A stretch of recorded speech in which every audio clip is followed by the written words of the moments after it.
means age.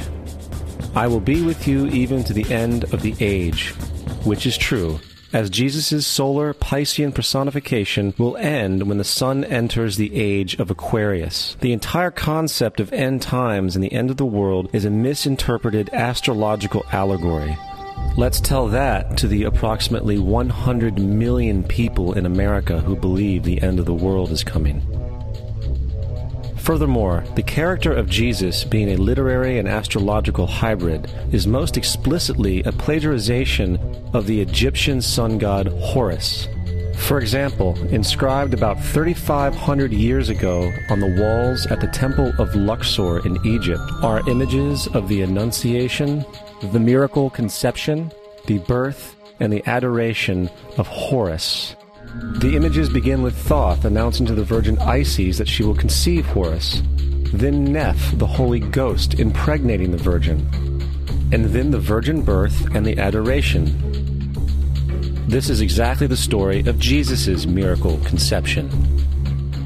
In fact, the literary similarities between the Egyptian religion and the Christian religion are staggering.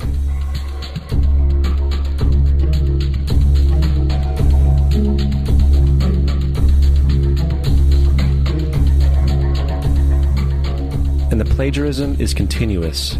The story of Noah and Noah's Ark is taken directly from tradition. The concept of the Great Flood is ubiquitous throughout the ancient world, with over 200 cited claims in different periods and times. However, one need look no further for a pre-Christian source than the Epic of Gilgamesh, written in 2600 BC.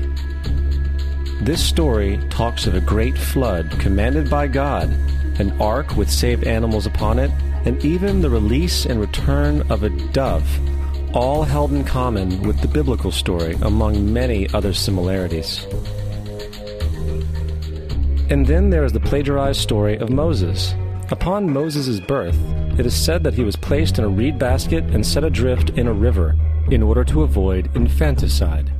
He was later rescued by a daughter of royalty and raised by her as a prince.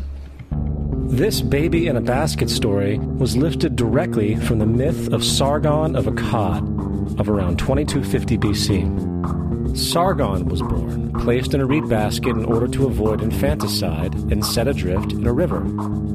He was in turn rescued and raised by Aki, a royal midwife. Furthermore, Moses is known as the lawgiver, the giver of the Ten Commandments, the Mosaic Law. However, the idea of a law being passed from God to a prophet up on a mountain is also a very old motif. Moses is just another lawgiver in a long line of lawgivers in mythological history. In India, Manu was the great lawgiver. In Crete, Minos ascended Mount Dicta, where Zeus gave him the sacred laws, while in Egypt there was Meses, who carried stone tablets and upon them the laws of God were written. Manu, Minos, Meses, Moses. And as far as the Ten Commandments, they are taken outright from spell 125 in the Egyptian Book of the Dead. What the Book of the Dead phrased, "I have not stolen," became "Thou shalt not steal." "I have not killed," became "Thou shalt not kill." "I have not told lies," became "Thou shalt not bear false witness," and so forth. In fact, the Egyptian religion is likely the primary foundational basis for the Judeo-Christian theology. Baptism, afterlife, final judgment, virgin birth, death and resurrection, crucifixion, the Ark of the Covenant, circumcision, saviors, Holy Communion, Great Flood, Easter, Christmas, Passover, and many, many more are all attributes of Egyptian ideas long predating Christianity and Judaism.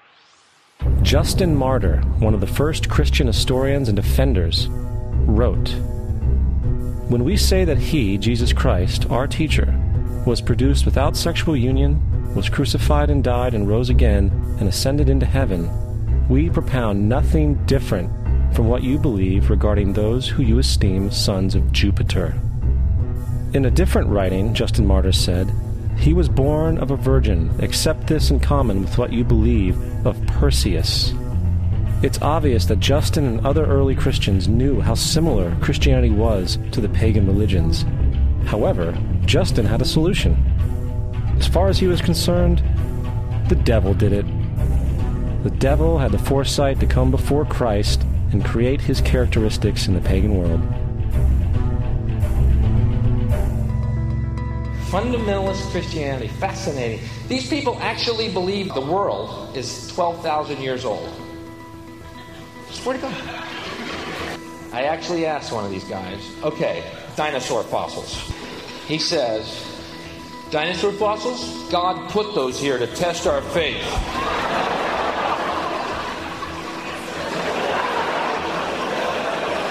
I think God put you here to test my faith, dude.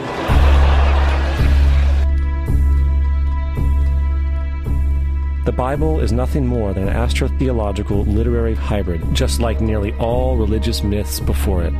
In fact, the aspect of transference of one character's attributes to a new character can be found within the book itself. In the Old Testament, there is the story of Joseph.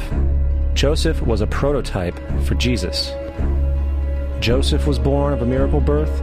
Jesus was born of a miracle birth. Joseph was of 12 brothers. Jesus had 12 disciples. Joseph was sold for 20 pieces of silver. Jesus was sold for 30 pieces of silver. Brother Judah suggests the sale of Joseph. Disciple Judas suggests the sale of Jesus. Joseph began his work at the age of 30. Jesus began his work at the age of 30. The parallels go on and on. Furthermore, is there any non-biblical historical evidence of any person living with the name Jesus, the son of Mary, who traveled about with 12 followers, healing people and the like? There are numerous historians who lived in and around the Mediterranean, either during or soon after the assumed life of Jesus. How many of these historians document this figure? Not one. However, to be fair, that doesn't mean defenders of the historical Jesus haven't claimed the contrary. 4 historians are typically referenced to justify Jesus' existence. Pliny the Younger, Suetonius, and Tacitus are the first 3. Each one of their entries consists of only a few sentences at best, and only referred to Christus or the Christ, which in fact is not a name but a title. It means the Anointed One. The 4th source is Josephus, and this source has been proven to be a forgery for hundreds of years. Sadly, it is still cited as truth. You would think that a guy who rose from the dead and ascended into heaven for all eyes to see and performed the wealth of miracles acclaimed to him would have made it into the historical record.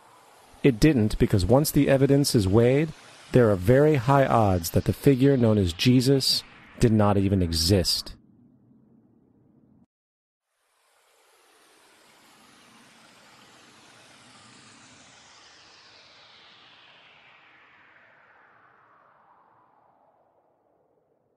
We don't want to be unkind, but we want to be factual. We don't want to cause hurt feelings, but we want to be academically correct in what we understand and know to be true. Christianity just is not based on truth. We find that Christianity was in fact nothing more than a Roman story, developed politically. The reality is, Jesus was the solar deity of the Gnostic Christian sect, and like all other pagan gods, he was a mythical figure. It was the political establishment that sought to historize the Jesus figure for social control. By 325 AD in Rome, Emperor Constantine convened the Council of Nicaea. It was during this meeting that the politically motivated Christian doctrines were established, and thus began a long history of Christian bloodshed and spiritual fraud. And for the next 1600 years, the Vatican maintained a political stranglehold on all of Europe, leading to such joyous periods as the Dark Ages, along with enlightening events such as the Crusades and the Inquisition.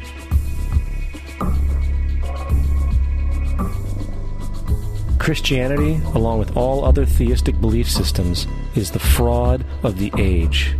It serves to detach the species from the natural world, and likewise each other. It supports blind submission to authority. It reduces human responsibility to the effect that God controls everything, and in turn awful crimes can be justified in the name of a divine pursuit. And most importantly, it empowers those who know the truth, but use the myth to manipulate and control societies. The religious myth is the most powerful device ever created and serves as the psychological soil upon which other myths can flourish.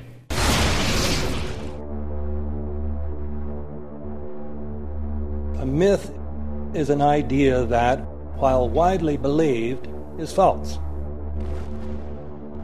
In a deeper sense, in the religious sense, a myth serves as an orienting and mobilizing story for a people.